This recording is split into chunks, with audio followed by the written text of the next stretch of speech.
Today I'll be showing you my Supentown sc-1810 rice cooker. It's over probably 15 years old, but surprisingly it still works. If I could get a new inner pod and clean up everything, it'd probably be worth it. I mean, I don't know.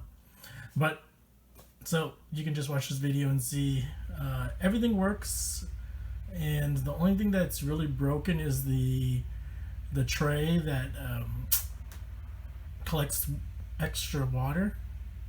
But other than that, still no issues with this rice cooker. Enjoy the video.